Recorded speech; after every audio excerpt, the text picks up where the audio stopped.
Hey guys, it's Matt with BleepinJeep, and today I want to show you what is inside your heater box, so stay tuned.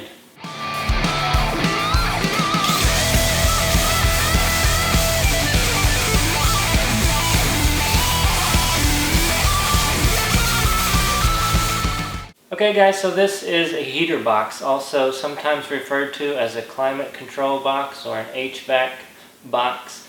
But what it is it's the thing that sits underneath your dash, and it controls the flow of heat and air, and it controls where it's going also. So it's got several different components. I've got mine out of the vehicle. I figured now would be a good time to show you what all is inside here and how it works too. So first let's take a look around on the outside of this thing. The first thing that you'll notice right here is the fan. This is the blower motor. And what it does is it controls, or it blows the air through the box. And this is what spins whenever you turn the AC on or the heat on. This is what spins up and pushes the air out of those little vents on your dashboard. So sometimes you can take this out from the engine bay, which this one comes out from the engine bay. Sometimes they're located on this side and they come out from inside the vehicle, and sometimes you have to take the box out to get to these. But the ones that have these located externally where you can get to them easy, that's a good thing.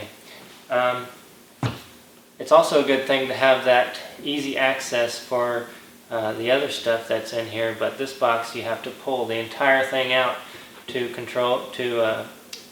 replace the heater core and the evaporator core, so that's why I have this one out.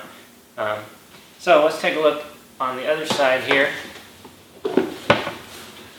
Pull this around. So this is the side that would be facing the interior of the vehicle, so the dashboard side. On this side we've got some wires and stuff like that. We've got some vacuum lines. Those operate the little doors and things that have to open and close in here. We've got a door on the front. We've got some openings on the top up here. And we've got some little vacuum operated motors, and these things control the doors. On mine, I've made a little modification, something I'm doing to the Jeep. I've got a hole cut in it right here, but normally you wouldn't have a hole right there. I've actually made a little cooker, and this will hold food and warm it up, and I'm going to put that inside the box coming up in another video. But let's take a look on the inside of this thing, show you what's in here. Okay, so where should we start? I've actually never been into one of these before a couple of days ago. I had to dig into this one to figure out how it worked so that I could modify it. But it's pretty interesting how it works. Let's start by taking out some of the components here. This is the fan, like we talked about before. So the fan sits here. Let me show you how this works. On the top of the box, so this is the top, it's just flipped. The fan, you can select where you want the air to come from. So you can select that you want the air to recirculate inside the cabin, or you can select that you want it to come in from outside. So there's this little door right here, and when you move those little controls on your dash, it opens or closes this door. So when the door is down like this, the air is coming from the top of the box, and that's coming from outside. There's this little hole right here. The air comes from the cowl area, comes in through the cowl. When you switch that over, this pops up and it blocks that top hole, and now the air is recirculating from inside the cabin. So let's say you've warmed up the air inside, you want it to recirculate inside the cabin so it stays warm instead of sucking cold air from the outside. But if you want fresh air, you can, obviously switch that over. Alright, so we've got that covered. Let's take this out. So the air comes in from either one of those two places, and it comes through this chamber right here, and it goes through the evaporator core. Now the evaporator core is part of your AC system, and the Freon circulates through here, and this is what keeps you cold. So the Freon circulates through here. This thing gets chilly. All the air flows through these fins. This is basically just a small radiator, except instead of being hot, it's cold. All the air flows through there and out the other side. So let's go ahead and take this out. Air conditioner evaporator. Now, past that, there's another gate right here, and this is controlled by, let me see if I can find it.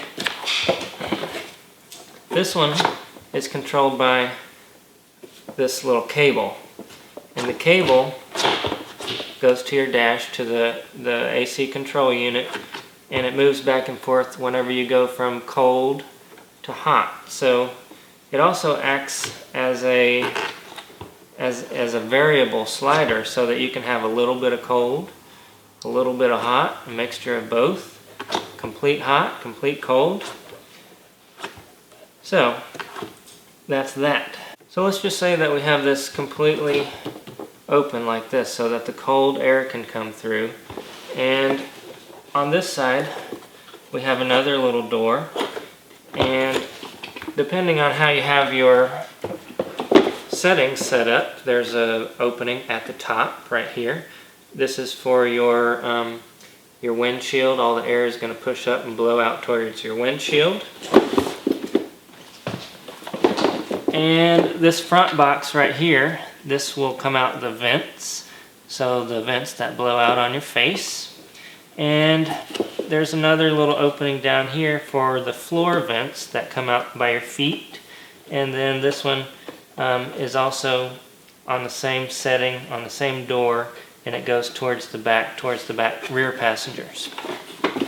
So this little door right here controls all of that, whether you want it to be on your feet, on your face, and this one right here controls the defroster, so that you can push air up towards the windshield or not. And all those doors are controlled by vacuum lines that are connected to these little vacuum motors.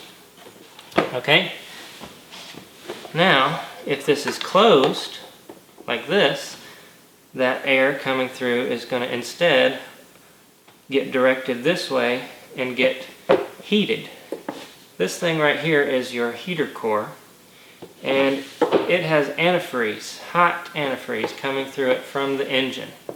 So that hot antifreeze acts just like a radiator once again, and all the air passes through here and collects heat before it gets then sent out through all of those little trap doors.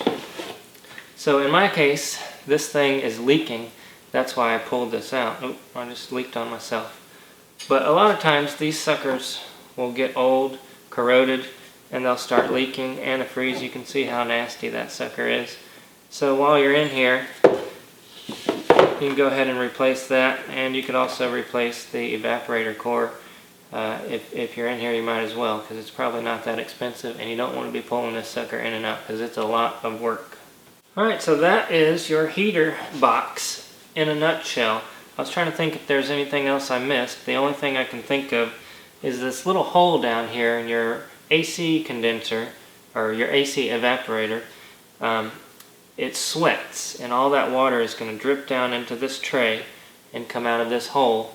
The hole goes through the firewall, and there's a little tube that runs it down the frame rail or outside somewhere. So sometimes, let me turn this around. Sometimes this seal right here will get messed up, and in which case the water will come back, that tube will fall off too, the water will come back inside. I'm going to make another video on that, but stay tuned for that, and stay tuned for this video on this little heater, this cooker. So, if you liked this video, then please subscribe, because we make videos like this 3 times a week, every Monday, Wednesday, and Friday. Also, hit the like button and share with your friends. We appreciate it. Thanks for watching. We'll see you next time. Oh, and if you're wondering why the scenery is a little bit different, it's because it's raining, cats and dogs outside. My tin roof in my shop is pretty noisy in there. Too noisy, in fact, to make a video, so I've come inside here. That's why everything looks a little weird. But hopefully we'll be back in the shop next week.